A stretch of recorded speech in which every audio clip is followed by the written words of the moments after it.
Kakou dira, quand j'ai pris le micro, je me suis rendu compte que si je dis take it, kolo take it, asawana. Si je dis oh, la présence de Dieu est là, Dieu est en train de guérir. Le propriétaire, entre guillemets, de cette chose est là. Il dit j'ai pris le micro, j'ai crié oh! Et l'onction est descendue. Il dit je l'ai fait parce que c'est la seule chose que je n'ai pas encore vu Bénigne faire. Est-ce que quelqu'un est avec moi? Alléluia. Et en fin de compte, la vie d'un prophète doit inspirer la crainte de Dieu. Vous savez, le ministère de prophète, c'est un ministère complexe et compliqué. Le ministère de prophète est un ministère compliqué et complexe. Le ministère de prophète est un ministère dangereux. Parce que les gens veulent voir Dieu au travers de vous. Les gens veulent entendre Dieu au travers de vous. Et si les gens veulent voir Dieu ou l'entendre au travers de vous, attendez-vous à ce que les gens soient aussi exigeants à votre égard. Et vous allez remarquer que généralement, dans le ministère des prophètes, il y a ce que j'appelle des saisons de solitude. Dieu dit à Osée de dire à Israël, j'ai amené ton cœur dans le désert afin de parler avec toi. Est-ce que vous comprenez? Dans le ministère de prophète, il y a des moments de solitude. Il y a des moments où Dieu vous demandera de sortir de la garnison des prophètes pour être seul avec lui. Amen. Dans 1 Samuel 6, la Bible dit, Samuel prit Saül, il l'amena sur une table où ils étaient à 30. Ils ont mangé ensemble. Mais lorsqu'il fallait oindre Saül, la Bible dit, Samuel prit Saül et l'amena seul sur la toiture de la maison. Et là, il versa l'huile d'onction sur lui. Est-ce que quelqu'un est avec moi? Pour manger, ils étaient nombreux. Mais lorsqu'il fallait faire certaines choses, il fallait qu'ils soient seuls. Est-ce que quelqu'un est avec moi? Alléluia. Dis à ton voisin, être prophète, des fois, c'est aussi être seul. Alléluia. Au 4e point, nous avions vu le point sur but et motivation. La prophétie n'a pas pour but de se faire de l'argent. Non. La prophétie n'a pas pour but de se faire de l'argent. J'aime bien, le serviteur a dit à Saül, il y a un devin dans cette ville, allons le voir. Et la Bible dira, c'est comme cela qu'on appelait les prophètes en ce temps-là. Alléluia. Saül dira à son serviteur, mais je n'ai rien à lui donner. Amen. Et le serviteur dira, moi j'ai un petit rien. Quand le maître n'a rien, vous pensez que le serviteur a combien? Est-ce que quelqu'un est avec moi?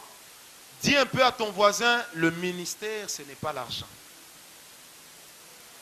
L'argent donnera à votre ministère une expansion publique. Amen. Mais l'argent ne fait pas le ministère. C'est contraignant de servir Dieu sans argent.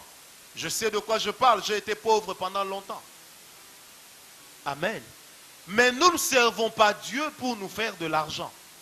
Vous savez, Jimmy le Gros, ça te va bien, hein? Amen. Dans le ministère, il y a quelque chose qui m'a toujours épaté. Dieu peut te fermer la porte ici, là où tu étais sûr d'avoir. Mais Dieu peut t'ouvrir une porte, là où tu étais convaincu de ne rien avoir. Parce que dans le ministère de prophète, nous ne nous attachons pas au matériel, ni à ce que les gens ont ou peuvent faire pour nous. Tout ministère vient de Dieu et c'est Dieu qui rémunère. Nous travaillons pour Dieu par la foi et la Bible dit, il est le rémunérateur de ceux qui le cherchent. Dans Hébreux 11. Amen. Alors, si c'est Dieu qui nous paye, je peux vous dire, Dieu paye bien. Moi, j'ai toujours dit aux amis, avant de diriger une église, j'étais mieux. J'étais mieux. J'avais pas de problème d'argent. Alléluia. Dieu, dis un peu à ton voisin, Dieu paye bien.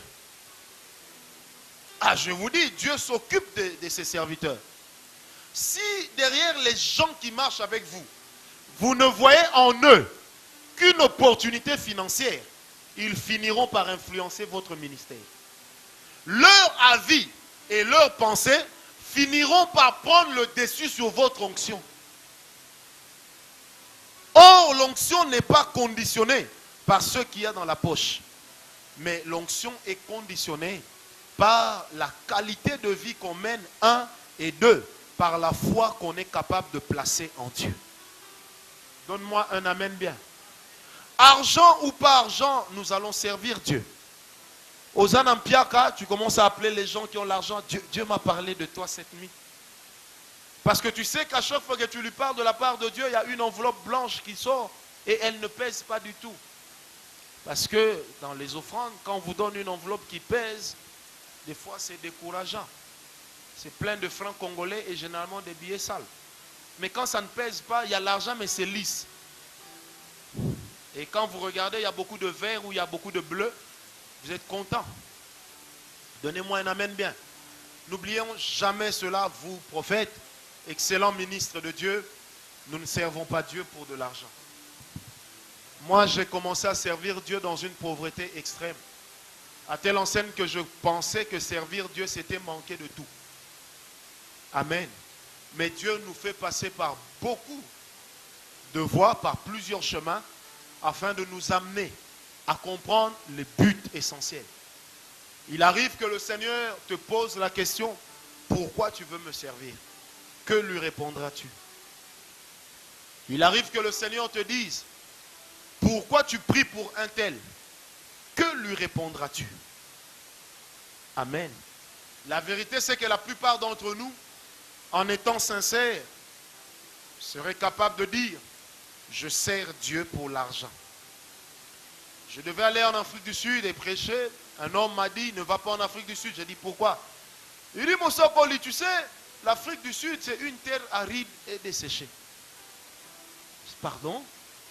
Il me dit, si on te donne la collation, ça ne dépasse jamais $100. Je lui ai dit, si je paye le billet, moi je suis un salarié de Dieu, mais c'est que c'est Dieu qui m'aura permis de payer le billet. Combien, à plus forte raison, je ne pourrais pas dépenser pour celui qui m'a donné de quoi dépenser? Mais ce serait idiot. Amen. Effectivement, je suis allé prêcher, j'ai prêché le premier dimanche de culte, le matin et le soir. Quel service! Tous les 2 cultes réunis m'ont fait $92. Mais j'étais satisfait. Et quand je suis rentré ici, quelqu'un m'a béni. Et quand la personne me bénissait, Dieu m'a dit, tu vois, j'étais payé. Est-ce que quelqu'un est avec moi? Le but du ministère de prophète n'est pas non plus d'impressionner les gens. Si vous cherchez à impressionner, vous prendrez la place de Dieu. Amen. Or, le ministère de prophète, c'est un ministère où facilement les hommes ont envie de vous regarder comme étant Dieu. Est-ce que quelqu'un est avec moi? Lorsque vous expliquez à quelqu'un les problèmes de sa vie, lorsque vous démontrez à une personne la source de ses problèmes et comment en sortir, la personne a pour vous un regard divin. Dis avec moi, regard divin. Ça veut dire qu'en vous regardant, il croit voir Dieu.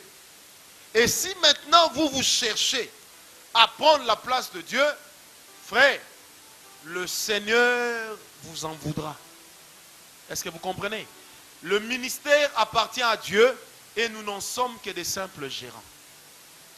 On ne travaille pas dans le ministère pour impressionner. Et on ne travaille pas dans le ministère pour compétir. Donc on n'est pas en compétition avec nos semblables, même si nous nous inscrivons dans une concurrence positive. C'est-à-dire apporter le maximum que possible le royaume des cieux dans la vie des hommes. Mais non pas se mettre en conflit avec l'autre. Chaque prophète a sa profondeur. Chaque prophète a sa manière de faire. Amen. Dieu utilise chaque prophète comme il le veut. Amen. Alléluia. Mais le but n'est pas d'impressionner. Nous avons prêché dans une conférence de prophètes. Nous étions 27 orateurs. Au début, j'étais le 21e orateur. Et après, je suis devenu le 26e orateur. Et je me rappelle, l'organisateur me disait, prophète, tu sais, chacun de nous aura un bic et un cahier. On va compter qui est celui qui a donné le plus de prophéties. Et je lui ai posé la question, et ensuite vous allez décerner un prix? Il me dit non. Alors je lui ai dit, je ne donnerai aucune prophétie. Il me dit pourquoi? J'ai dit parce que je parlerai de la part de Dieu en utilisant sa parole. Feu maman Germaine Libambou était là ce jour-là. Nous avons parlé de la part de Dieu uniquement dans les Écritures. Et nous avions parlé sur la nation. Maman Germaine s'est levée, elle a dit, mais comment, c'était en 2000 ou 2001. Elle dit, mais comment ce garçon paraît si jeune, mais il peut connaître les choses d'une telle profondeur? Et maman Germaine dira à l'organisateur, de nous tous, ces petits viennent de nous donner une leçon. Alors que tous les prophètes étaient là, frère, lève-toi, lève-toi, au Bongi, amen, au Keliboso, amen, On n'est pas dans le ministère pour impressionner. Et on doit éviter certaines publicités autour du ministère. L'onction avec laquelle nous travaillons n'est pas un privilège, c'est une responsabilité. Quand moi je dis que Dieu m'a dit il sera là, ça veut dire qu'il sera là. Je ne veux pas impressionner mes semblables. Parce que ce ministère dans lequel je sers est glissant. Il y en a plusieurs qui ont été disqualifiés dans ce ministère. Amen. Dis un peu à ton voisin, ne m'impressionne pas. Je cherche Dieu. Dis-le lui bien, je cherche Dieu. Amen. Tu es fou amoureux d'une sœur. Elle te dit, moi je veux seulement épouser un homme de Dieu. Et tu dis, Pétion, on l'accepte. Et quand tu prêches, tu te mets à prophétiser ça et là. Tu dis des choses vraies. Mais si la motivation est mauvaise, en sortant, tu sentiras le cœur de Dieu triste. Or, le problème aujourd'hui avec les chrétiens, c'est que nous voulons servir Dieu, mais nous laissons le cœur de Dieu derrière nous. Or, le plus important, c'est d'avancer avec le cœur de Dieu. Un jour, un homme m'a dit, mais c'est vous le prophète Francis? Je dis oui. Il me dit, mais vous n'avez pas l'air de ce qu'on dit de vous.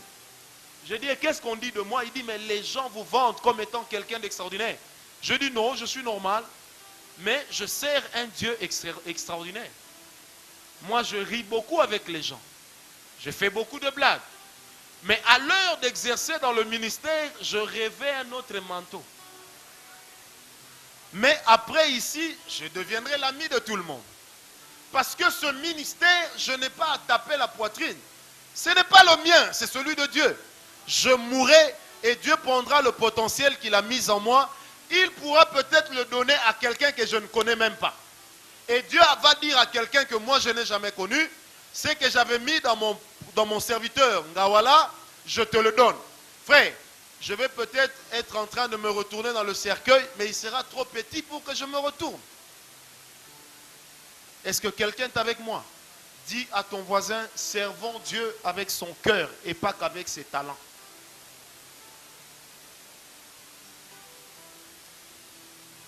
Alléluia. Alléluia. Vous savez, j'ai été une fois dans une conférence, on était à 300. Quand le prophète prédicateur arrive, la première des choses qu'il nous dira, je suis venu avec 800 prophéties. Vous savez, j'ai fait rapidement un calcul. Or, la manière dont il présentait, c'était comme pour dire 800 prophéties pour 800 personnes. Alors j'ai dit, bon, nous louons Dieu, c'est qu'il y a des gens ici qui comptent double. Et il y a des gens qui comptent 2,5. Est-ce que vous comprenez? Dis un peu à ton voisin, le but du ministère de prophète, ce n'est pas impressionner les gens. Alléluia.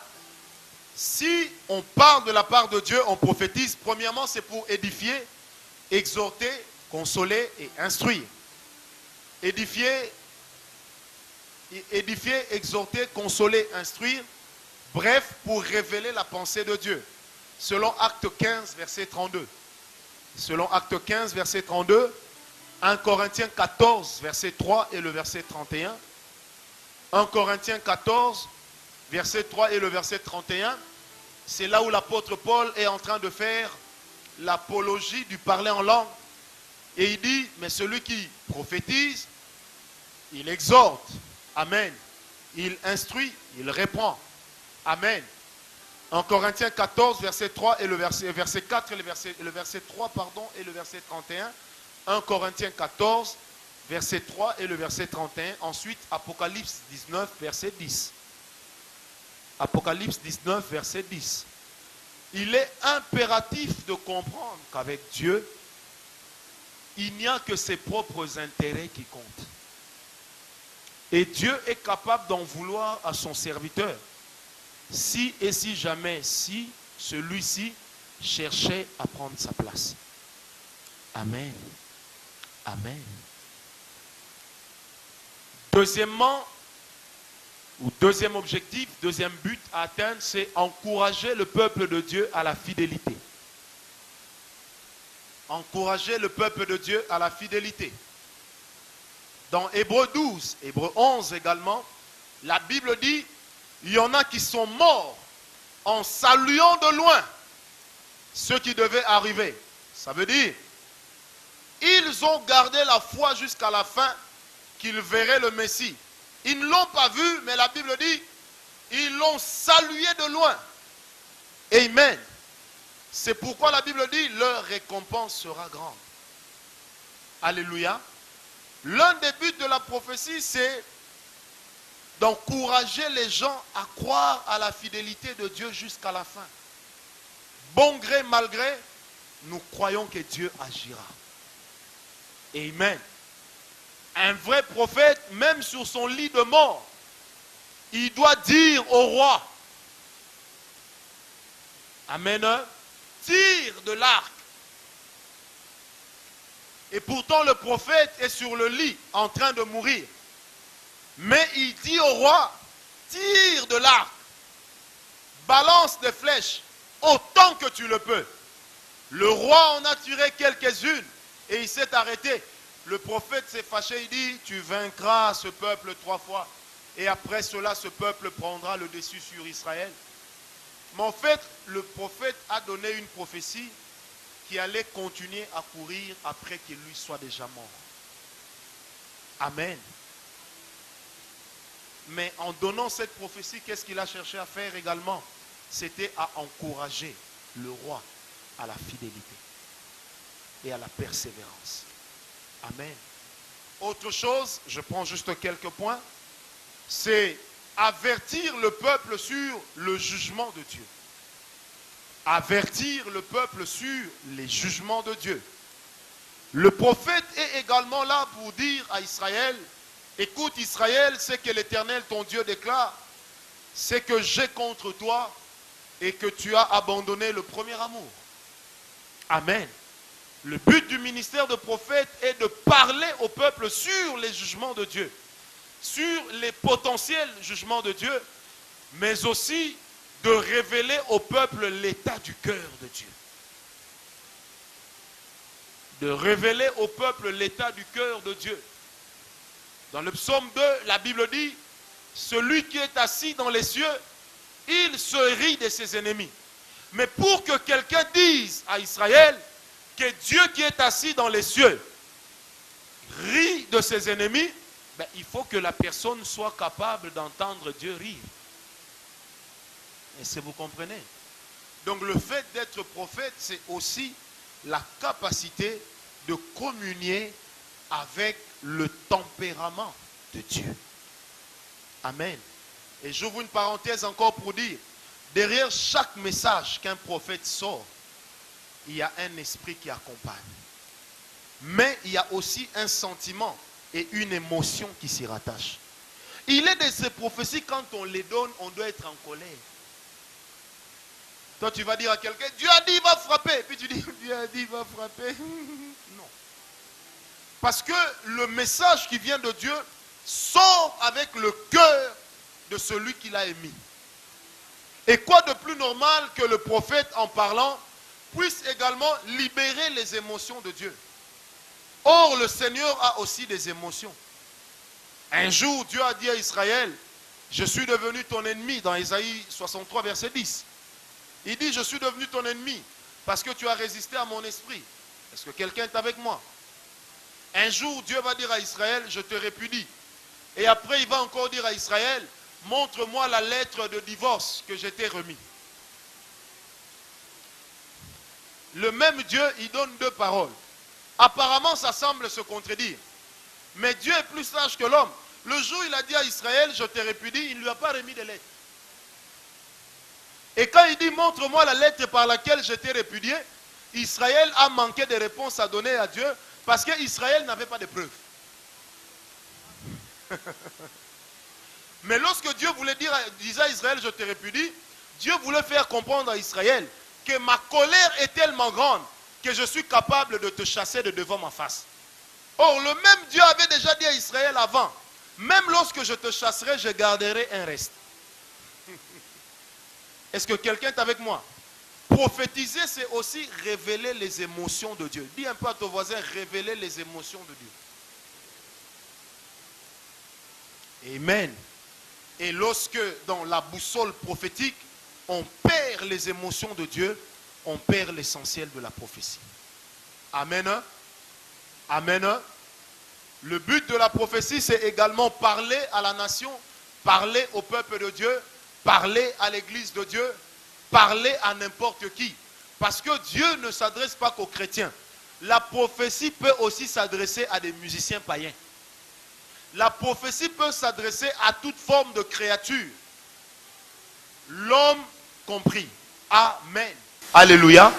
Donc la prophétie peut aussi s'adresser à une nation, à un peuple. Alléluia. La prophétie peut aussi s'adresser à quelque chose d'inanimé. Comme lorsque l'Éternel a donné au roi, à Pharaon, la vision. La prophétie disait, en gros, que tu dois bien veiller sur l'économie, parce que l'économie de l'Égypte risque de connaître une faillite, et à cause de ça, l'Égypte sera dans la disette. Est-ce que vous comprenez? C'est quelque chose d'inanimé, mais quelque chose qui peut influencer la vie des êtres animés. Est-ce que quelqu'un est avec moi? Le but de la prophétie, c'est également de témoigner Christ. Selon Apocalypse 19, verset 10. Vous savez, moi j'aime le ministère de prophète. Parce que c'est un ministère qui peut et qui sait arrêter les palabres. Un jour, je discutais avec quelqu'un qui connaissait la Bible et il connaissait trop la Bible. Il connaissait tellement trop la Bible qu'il ne connaissait plus rien. Alors, il était là en train de vouloir détruire la vérité sur la seigneurie de Christ. Mais à l'époque, j'avais vu qu'il avait plus d'arguments que moi. Et je lui ai proposé un deal. Je lui ai dit, si tu me dis quelque chose de vrai qui se passe dans ma vie, moi je te suis. Mais si tu ne me dis rien, moi je vais te dire. Et toi tu vas me suivre. Il me regardait, il dit, jeune homme, c'est un terrain glissant, je vous aurai. J'ai dit non, vous commencez. Le monsieur restait 30 minutes, il ne me disait rien. Et moi j'ai commencé à lui dire, votre sous-vêtement est de telle couleur. Ce matin, vous êtes disputé avec votre femme pour 5 $. Parce que vous lui avez laissé 1000 francs. Et elle voulait 5 $. Et vous avez pris 5 $, vous avez mis dans votre poche. Vrai ou faux? Il me regarde. Et tel que vous êtes là, vous détournez l'argent de la société. Et il y a quelques jours, vous avez volé autant. Vous voulez que je vous donne votre numéro de compte? L'homme m'a dit, d'où vous tenez tout ça? Je lui ai dit maintenant, qui de vous et de moi est un vrai chrétien? Il me dit, vous. J'ai dit, alors souscrivez à mon Christ. Donc le ministère de prophète témoigne de Christ. Ça veut dire, Esu Kisakabatu. Je loue le Seigneur parce que j'ai eu mon visa, je vais voyager. Vous rencontrez un prophète, il vous dit non, c'est une fausse action de grâce. Elle veut voyager avec les documents de sa sœur. Donc même l'action de grâce là s'arrête en chemin. Parce que la prophétie établit la vérité. Donne-moi un amen bien. Et au 5e point, nous avions parlé sur les points d'accès. J'en parle vraiment comme étant un enseignement à part entière. Comme étant le premier ministère sur lequel nous parlons, même si on a déjà eu à en parler. Je reviens dessus d'une autre manière pour avoir un bagage un peu plus costaud. Les points d'accès. Comment est-ce que ce ministère opère, le ministère de prophète? Premier point, c'est la sensibilité au Saint-Esprit. J'aime bien Acte 13, versets 1 à 3. Et j'aime aussi Amos 7. Avec ces deux personnes et Ézéchiel 2, il y a quelque chose qui m'a toujours épaté. Dans Amos 7, Amos dit, moi je ne suis pas prophète, mais Dieu lui-même est venu vers moi pour faire de moi un prophète. Amen. Amen. Hein? Dans Acte 13, 1 à 3, la Bible dit, ils étaient ensemble en train de prier, et le Saint-Esprit dit expressément, mettez-moi à part Paul et Barnabas pour l'œuvre à laquelle je les ai appelés, pas Barabbas. Est-ce qu'il y a un frère Barabbas ici? Pourquoi est-ce que les gens ne donnent pas à leurs enfants le nom de Barabbas? Barabbas présent. Ce sera un bon nom, quelqu'un qui a été gracié. Amen. Alléluia. Le Saint-Esprit dit expressément, mettez-moi à part Paul et Barabbas pour l'œuvre à laquelle je les ai appelés. Amen. Donc, pour que le Saint-Esprit parle, il fallait qu'il y ait des gens sensibles à l'esprit. Pour qu'au travers de ces gens-là, la parole de Dieu sorte. Donc le ministère de prophète marche avec la sensibilité à l'esprit. Du fait que ce que nous disons vient d'abord de Dieu. Et dans la sensibilité, ou le but de la sensibilité au Saint-Esprit, c'est d'abord d'amener notre cœur à une connexion parfaite avec le Saint-Esprit. Ce n'est qu'en ce moment-là que nous serons en mesure de recevoir de l'Esprit les émotions qu'il va transmettre. Est-ce que vous comprenez? Le Saint-Esprit étant esprit, il ne communique à nous qu'en passant par notre propre esprit. Et si au niveau de notre esprit, nous ne sommes pas sensibles, nos cœurs ne s'ouvriront pas pour recevoir le message, et j'insiste, le tempérament de l'esprit ou les émotions du Saint-Esprit. Quelqu'un peut me donner un amen bien? Deuxième point d'accès, ce sont les dons spirituels et l'onction. Les dons spirituels ne constituent pas le ministère, mais les dons spirituels constituent aussi un point d'accès. Amen. Ça constitue aussi un point d'accès. Et là, je voudrais dire quelque chose de très important. Suivez-moi très bien pour qu'il n'y ait pas de confusion. Les dons spirituels ne font pas le ministère. Mais la manière dont vous exercez avec vos dons, ça peut cacher le ministère. Quand tu es prophète, tu ne te réveilleras pas un beau matin en disant « Je suis prophète ». Généralement, ça commence par un don. Mais un don qui agit et qui se développe d'une manière particulière. Le jour où moi j'ai parlé en langue, c'était en décembre 1995. C'est le même jour où j'ai prophétisé. Et c'est le même jour où j'ai parlé avec une diversité de langues. Un jour, nous avons eu une école sur l'art de la prophétie. J'avais expliqué que les dons accompagnent le ministère, mais ne font pas le ministère. Mais pour ceux qui ont l'œil aiguisé, en regardant la manière et en observant la manière dont certains travaillent avec les dons spirituels, ils peuvent comprendre que derrière ce don spirituel, il y a tout un appel au ministère. Amen. Mais le don là, ce n'est pas ça le ministère. Est-ce que vous avez compris la nuance? Quelqu'un est toujours avec moi? Alléluia. Le don peut être un arbre qui cache une forêt. Mais le don peut aussi être un arbre isolé. Amen. Alléluia. Et on a parlé d'un point de vue biblique, on a parlé du temps, on a parlé également des épreuves. Je préfère sauter tous ces points puisque ça reviendra plus tard. Et au dernier point, nous avions parlé sur les grandes questions que les gens se posent sur le ministère de prophète. Et c'est là que je commence l'enseignement de ce matin. Amen. Moi, j'ai toujours dit que le ministère apostolique, c'est ce qu'on pourrait appeler en lingala zengamam. C'est le ministère qui prouve la seigneurie de Jésus à tout prix. C'est-à-dire qu'un apôtre, quand il réalise le miracle, le but n'est pas d'être acclamé lui, mais le but est seulement de prouver aux gens que Jésus-Christ est Seigneur. Est-ce que quelqu'un est avec moi?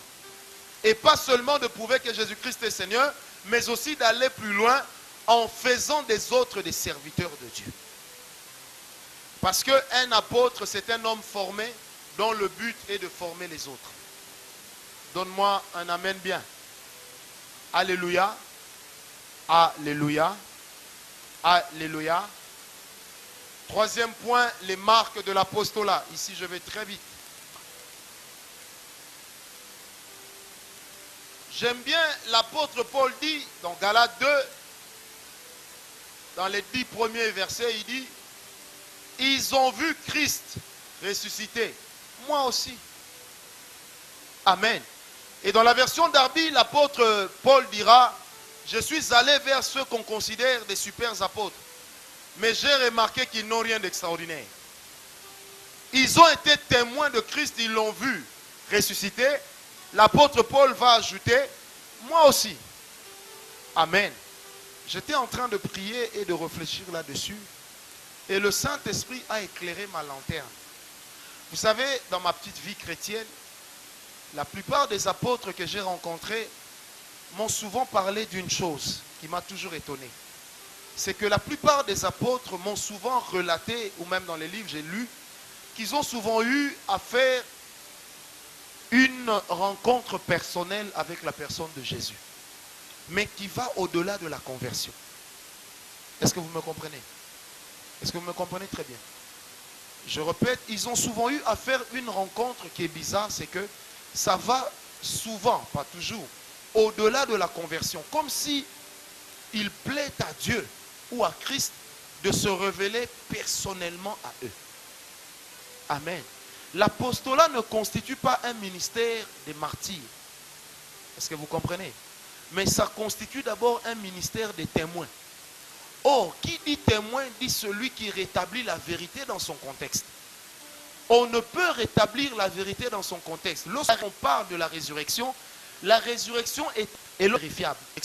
L'apôtre parle de la résurrection dont parle l'apôtre doit se faire suivre par les signes, les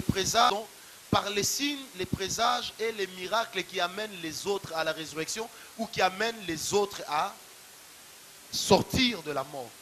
Soit à sortir de la mort spirituelle, mais comme le disait feu l'apôtre Chambak, mais à sortir aussi de la mort physique. Des gens comme Idaosa, lorsqu'il parlait de la résurrection des morts en Christ, il démontrait cela et les morts ressuscités. Est-ce que quelqu'un est avec moi? Ça, c'est ce que nous appelons des ministères apostoliques authentiques. Pas des ministères apostoliques des titres. Parce que les miracles, les signes, les présages dont fait montre l'apôtre dans l'église, ça inspire la crainte de Dieu. C'est-à-dire que quand ça se passe, vous n'avez pas d'autre choix que de reconnaître que Jésus-Christ est Seigneur. Est-ce que quelqu'un est encore avec moi? Alléluia. Et je dirais, pour avancer, que le ministère apostolique a pour base la démonstration du surnaturel par la foi. La base du ministère apostolique, c'est la démonstration du surnaturel par la foi. Parce que la foi constitue pour l'apôtre une des clés de son appel. La foi. La foi. La foi. La foi constitue pour l'apôtre une des clés importantes de son ministère ou de son appel. Donc le ministère apostolique, c'est également la démonstration du surnaturel par la foi. Et vous savez, lorsque nous parlons de la foi de l'apôtre et de la foi de l'évangéliste particulièrement, ça a une connotation de défi. Dis avec moi de défi. Alléluia. Lorsque nous parlons de la foi d'un apôtre et de la foi d'un prophète, généralement, ça a une connotation de défi. Quand nous disons démontrer le surnaturel, ça veut dire contredire les lois établies et montrer qu'en dehors des lois établies, il y a des lois que des hommes ne connaissent pas mais qui existent aussi. Et ça, ce sont les lois du surnaturel.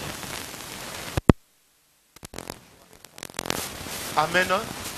Alléluia. Parce que les apôtres travaillent avec une onction que j'appelle l'onction du gouvernement.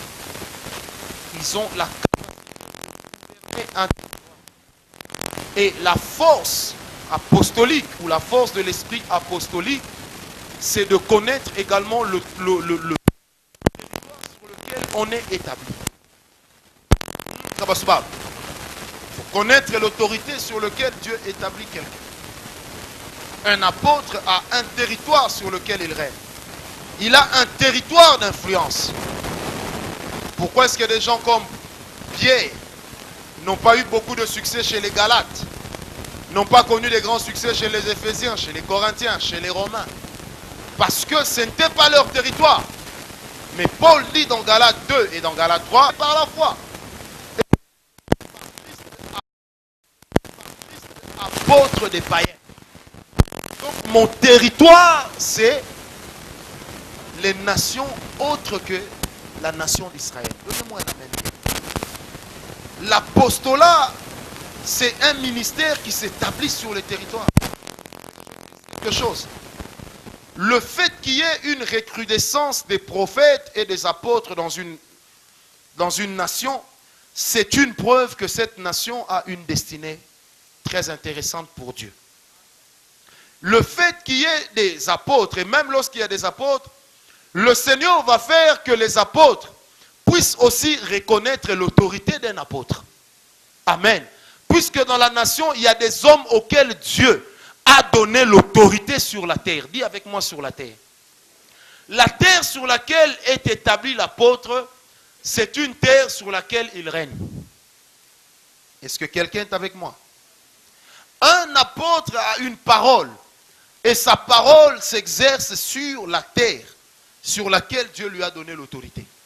Et quand vous êtes sur la terre de votre autorité, rien ne peut vous résister. Et c'est dans la terre de l'autorité que se cache aussi ce que nous appelons le mystère de la particularité de l'homme. Or, à chaque serviteur de Dieu est accroché une particularité et à chaque particularité est donnée une diversité d'opérations.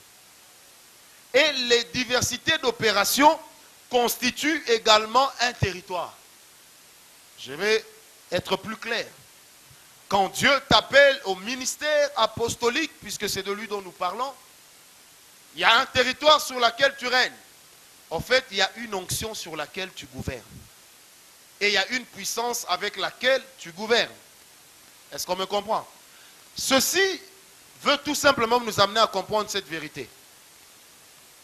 Vous savez, il est de ces gens qui ont reçu comme territoire le sida. Tout peut lui échapper, mais jamais la prière sur les sidatiques. Est-ce que vous comprenez? Et vous allez remarquer que les ministères apostoliques sont des ministères qui marchent beaucoup avec les miracles, avec les guérisons. Mais même dans les guérisons, il y a des particularités que Dieu donne à l'homme. Est-ce que quelqu'un est avec moi? Quand Bonquet est venu ici, moi j'étais là en 2000 ou 2001, nous étions au stade Tata Raphaël. Lorsque cet homme a dit « I will pray for everybody who is sick here », avec son accent allemand, quand il a crié que l'onction vienne, que les malades soient guéris, frères, sœurs, tala, namoni nenge kokazo telema. tala kokate ko ya ko inventé likolo pendande timbenza ya kamundele metelemi esimbi nzoto munene. Amen. Quelle autorité. Moi-même je me suis retrouvé par terre sans savoir quand est-ce que j'étais tombé. Amen. Et puis il dit, this is the time of testimony. Frère, il fallait qu'on monte le nombre de chaises roulantes. Le nombre de... Ce n'est pas, frère, marche. La personne marchait comme ça. Hein? Et quand elle est guérie, elle commence à marcher comme... Non. C'est normal que les muscles prennent le temps de se refaire. Amen. Mais j'ai vu comment ce monsieur a opéré. J'étais sidéré. Amen. J'ai vu quand Osborne est venu ici, j'avais amené un monsieur, un papa avec moi. Ce monsieur m'a épaté par l'autorité qu'il avait sur les démons. Osborne. Vous savez, il avait une petite voix. Il a dit, maintenant, il parlait français. Nous allons prier. Et partout où il y a des gens qui sont possédés, ils vont être guéris. J'avais amené un papa de Lipen qui n'aimait pas entendre parler de Jésus. Enfin, il était venu parce qu'un de ses fils venait des États-Unis. Il fallait quand même jouer au bon père des familles. Et quand nous sommes entrés au stade des martyrs, comme c'était au parking, lui, il est resté dans la voiture. Quand je suis revenu, ce papa Louba me dira, mon prophète, Moutouana Zana Mafuta, hein? Je dis pourquoi? Il dit, tu vois là-bas, quand il a seulement dit que partout où il y a des esprits impurs, qu'ils partent sans crier.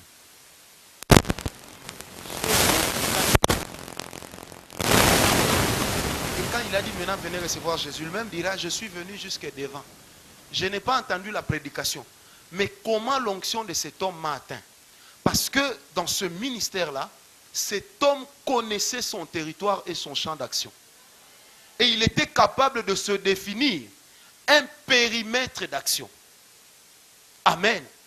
Tous les hommes auxquels nous accordons le titre d'apôtre de l'onction, apôtre du réveil, apôtre de ceci, de cela, sont d'abord des gens qui ont manifesté une particularité en un temps bien défini. Parce que le ministère apostolique est un ministère qui s'impose dans le temps et dans l'espace. Donne-moi un amen bien. Et chaque ministère apostolique doit marcher avec une autorité qu'elle démontre. Est-ce que quelqu'un est avec moi? Je vais très vite parce que j'ai un long programme après ici. Amen. Donc chaque ministère apostolique doit avoir un périmètre. Frère, quand Dieu dit de toi tu es apôtre, pose-lui la question. Quel est le territoire sur lequel je vais régner? Est-ce que quelqu'un est avec moi? Quel est le territoire? Ce territoire peut être physique. Ce territoire peut être spirituel. Mais ce territoire peut aussi être en termes de la manifestation de certaines grâces. Donne-moi un amen bien. Vous savez, comment il s'appelait encore? Il y a un apôtre indien qui est venu prêcher ici à l'époque, Mahesh Chavda. Qui connaît Mahesh Chavda? Quand Mahesh est arrivé ici à Sainte-Thérèse, ça c'est un pasteur qui me racontait, il dit, lui il descendait du taxibus pour aller assister à la croisade à Sainte-Thérèse. Il dit, il a vu Mahesh tenir un homme qui manquait une jambe. Si je dis un pied, ça veut dire ça. Hein?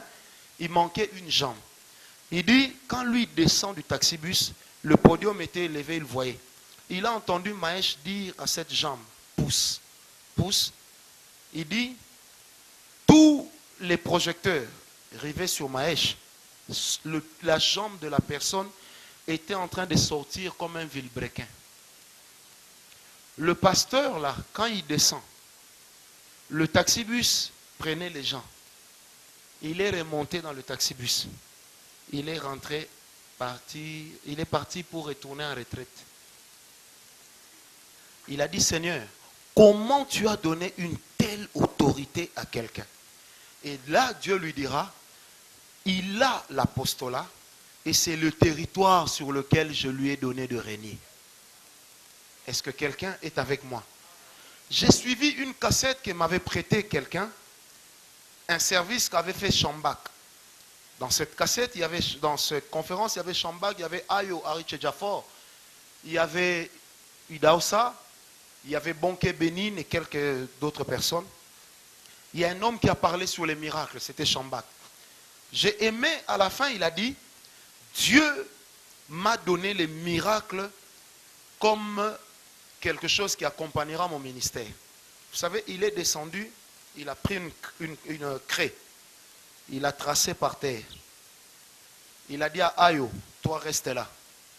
Lui est retourné sur le podium et puis il faisait ceci. Frère, il a dit aux gens, si vous avez des malades, même sur des chaises roulantes, même si vous avez des morts, faites-les traverser cette ligne. Maintenant, il devinait la suite. Ça, j'ai vu ça. Vous voyez, on amène quelqu'un sur la chaise roulante. Dès qu'il dépasse la ligne, la chaise roulante va à gauche, la personne qui était dessus va à droite. Et ce qui était bizarre, aucune personne n'est sortie de là sans être guérie. Maintenant, quand il a fini, il dit, bon, on doit aller évangéliser Jérusalem. On a besoin de 10 millions de dollars. Les gens ont donné 15 millions. Est-ce que vous comprenez ça? Parce que Chambak dira, moi, Dieu m'a donné l'autorité dans le domaine des miracles. Noble apôtre qui est ici, avec nous, quel est le territoire sur lequel Dieu nous a établis? Quelle est l'onction que Dieu nous a donnée et que peut-elle faire? Il y a des gens qui sont appelés des apôtres de la conversion. Donc quand lui prêche, même si tu as reçu Christ, tu vas encore les recevoir. Est-ce que quelqu'un est avec moi? Est-ce que quelqu'un est avec moi? Des gens comme Paul marchaient avec une telle conviction. C'est extraordinaire. À telle enseigne qu'il arrive dans une ville avec son ami, les hommes disent, des dieux sous des formes humaines sont venus parmi nous. Donc imaginez-vous un peu cela. Parce que le territoire sur lequel Dieu te donne de régner, c'est le territoire sur lequel tu ne peux jamais échouer. Dis à ton voisin, tu ne peux jamais échouer là où Dieu t'attend. Quelle est l'autorité? Vous savez, il est de ces gens. S'il prie pour tes finances, ta vie financière change. C'est pas comme, vous savez, moi j'ai toujours dit, ce qui tue le Congo, c'est qu'il y a beaucoup de courageux. Parce que nous connaissons des apôtres de prospérité et de richesse dans ces pays. Mais qui sont eux-mêmes locataires. Si vous me comprenez. Alléluia. Alléluia.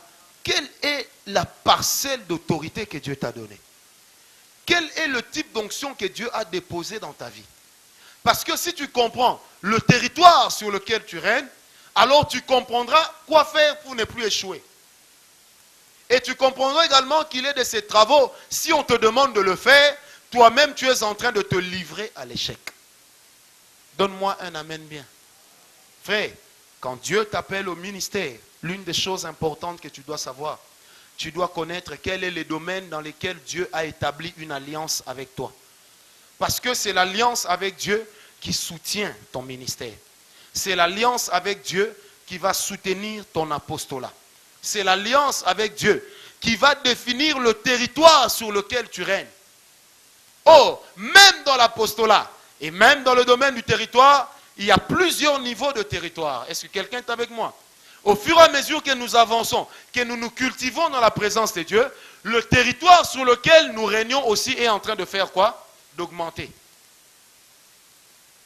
Ça s'applique aux apôtres, mais ça peut aussi s'appliquer aux prophètes. Vous savez, il y a un prophète, j'ai oublié son nom. Lui, sa particularité, c'est de donner des prophéties seulement sur les nations.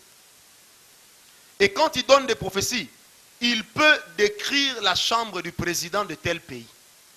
Donc avec une exactitude terrible. Il y a également un autre prophète qui était à l'époque le garde du corps de Michael Jackson. Ce monsieur, lorsqu'il a prophétisé sur le crash des 2 tours de World Trade Center, mais c'était avec une précision terrible. Ce monsieur-là ne sort pas beaucoup de sa maison. Mais il n'y a que des chefs d'État qui l'appellent pour savoir qu'est-ce que Dieu dit pour mon pays. Et lui, il leur annonce ce que Dieu dit. Pourquoi? Parce que le Seigneur lui a donné un territoire de régner sur les nations. Ce genre de prophète, si tu le rencontres, il ne te dira pas, voilà, Dieu me dit qu'avec toi, il y a telle chose. Non. Mais quand vous arriverez Au moment de parler des nations, lui, c'est son territoire, il vous dira toujours la parole qu'il faut. Ce genre d'apôtres également sont des personnes, lorsque vous serez en train de vouloir implorer Dieu pour quelque chose, lui, non seulement il vous dira ce que Dieu dit, mais il saura quoi faire pour obtenir la faveur de Dieu. Dis à ton voisin, le ministère, c'est aussi une affaire de territoire. Non, dis-le très bien, c'est aussi une affaire de territoire. Un jour, un homme de Dieu m'a dit, mais tu sais, prophète, cet homme-là, on le connaît comme un homme puissant. Mais le jour où on l'a invité, on n'a pas compris, il était nul. J'ai dit, c'était où? Il m'a dit, c'était à tel endroit. Quel thème? Quand il m'a donné le thème, j'ai dit au monsieur, ce n'est pas son territoire.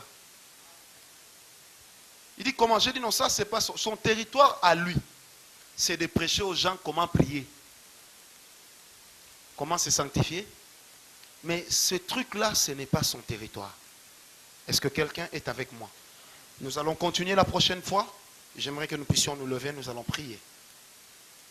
Je n'ai pas beaucoup de temps, puisque j'ai un très long programme. Je voudrais que nous puissions prier. Amen. Est-ce qu'avant de prier, nous pouvons offrir au Seigneur une offrande? L'école était gratuite, mais n'acceptez jamais de recevoir gratuitement les enseignements. C'est un péché. Qui est déjà allé à l'université, il a fini sans payer, qui lève sa main. À moins que tu sois le fils du recteur. Alléluia. Alléluia.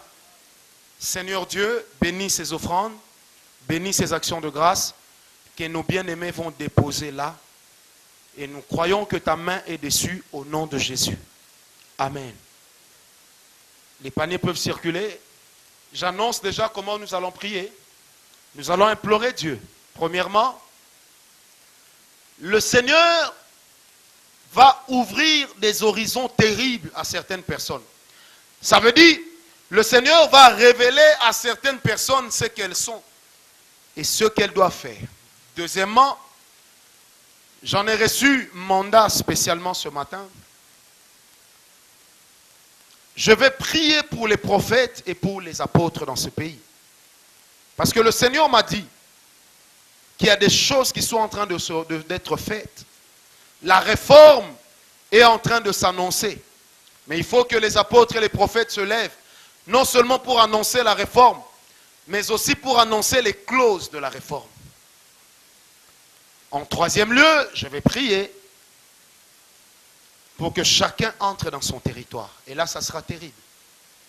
Et en quatrième lieu, je vais prier parce que Dieu m'en a donné mandat ce midi. Je vais prier pour les gens qui savent et qui comprennent. L'argent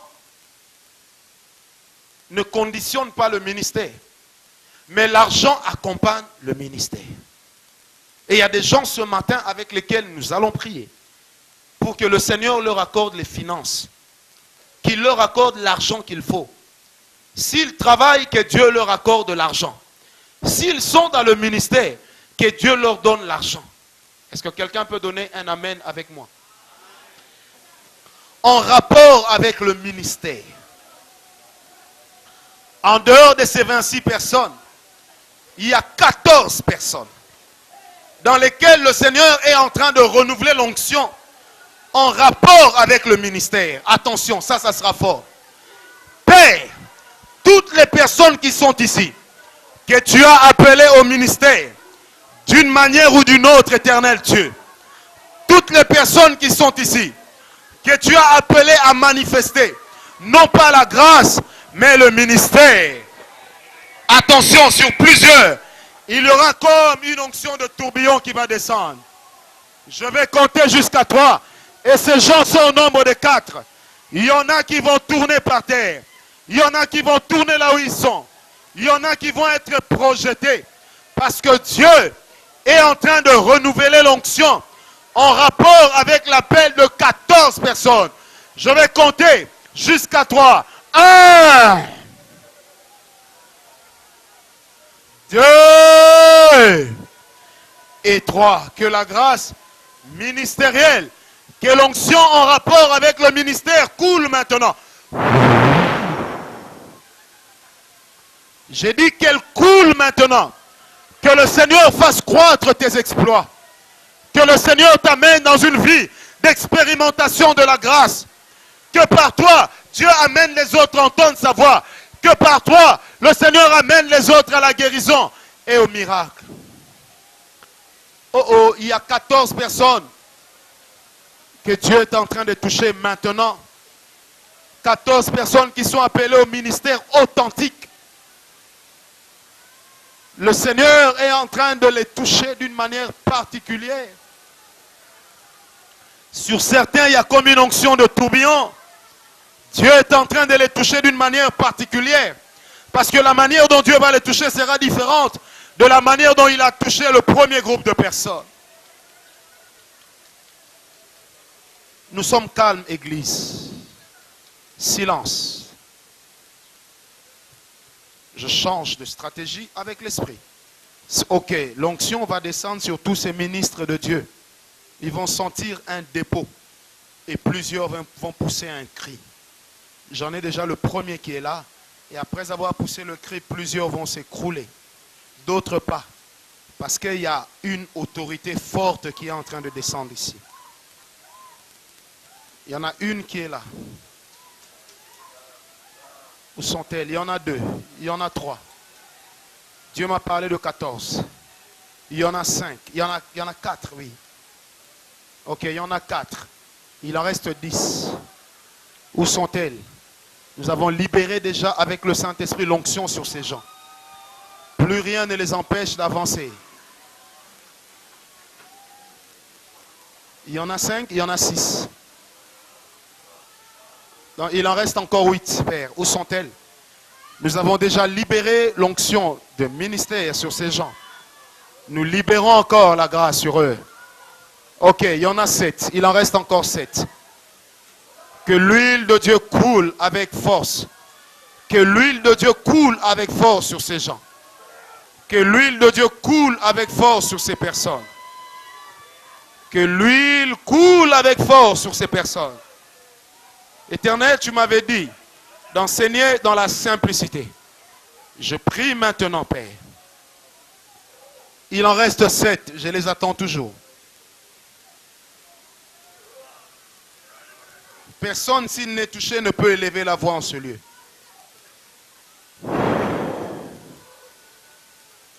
Nous passons à une dimension supérieure.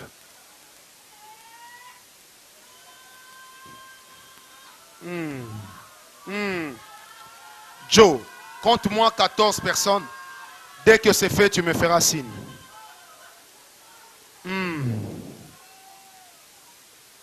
La chose est sur 14 personnes ici. Je ne sais pas pourquoi je le dis, mais je le dis quand même. Le Seigneur est en train de me dire qu'il y a des ministères qu'il est en train de métamorphoser. Il est de ces personnes ici qui vont sortir comme de ce lieu comme des personnes renouvelées, avec une intelligence renouvelée. Là, nous sommes dans l'onction concernant les ministères. Tous ministères confondus. Joe, ça fait combien de personnes? Dieu continue son action. Dieu continue son action. Ça fait 14. Ok. Écoutez maintenant ce que Dieu va faire. Que chacun prenne sa main droite, mette sur son ventre. Nous passons à la troisième chose. Je n'ai enseigné que sur les apôtres et sur les prophètes. Je vais prier Dieu en ce moment. Il y a des prophètes qui vont aller en extase. Il y a des apôtres qui vont aller en extase. Il y a 6 qui vont aller en extase. Protocole, vous allez venir les mettre derrière moi, là où se met la chorale. Il y a 6 personnes que le Seigneur est en train d'amener en extase. Je sais ce que Dieu veut leur montrer. Au monde, vous l'amenez ici. Il y en a 6. Dieu est fidèle. Vous les transportez comme on transporte des personnes qui dorment. Ne les faites pas marcher. Il y en a 6. J'ai libéré une onction prophétique ici. C'est elle qui est en train d'attirer des gens vers ce qui est caché.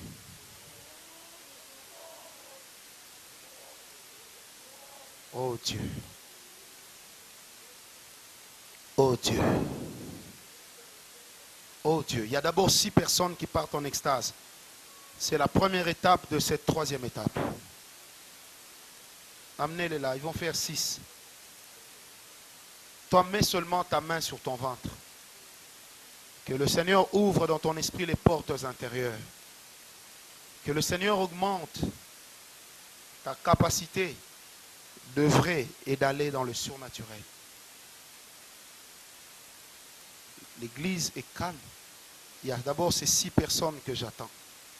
Il y a 6 personnes que le Seigneur amène en extase. C'est une onction prophétique que nous avons libérée ce soir en ce lieu, ce matin ou ce midi en ce lieu.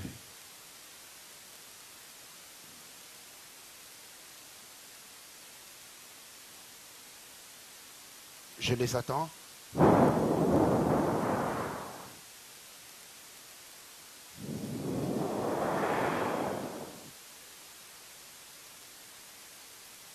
Je les attends. Ils seront 6.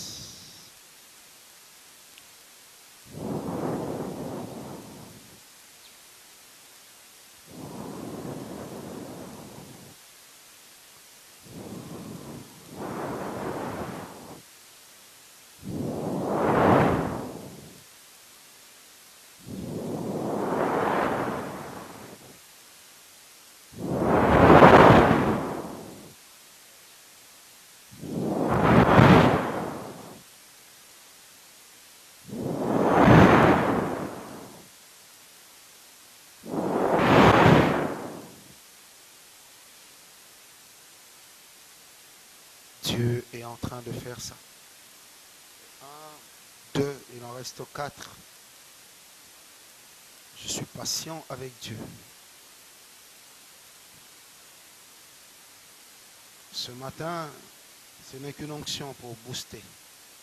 Il reste 4 personnes que Dieu est en train d'amener en extase, auxquelles il va annoncer des choses. Il va faire voir des choses. Je répète, c'est une onction prophétique que j'ai libérée ici par et avec le Saint-Esprit. Il en reste 4 qui vont s'écrouler là où ils sont. Que Dieu le fasse.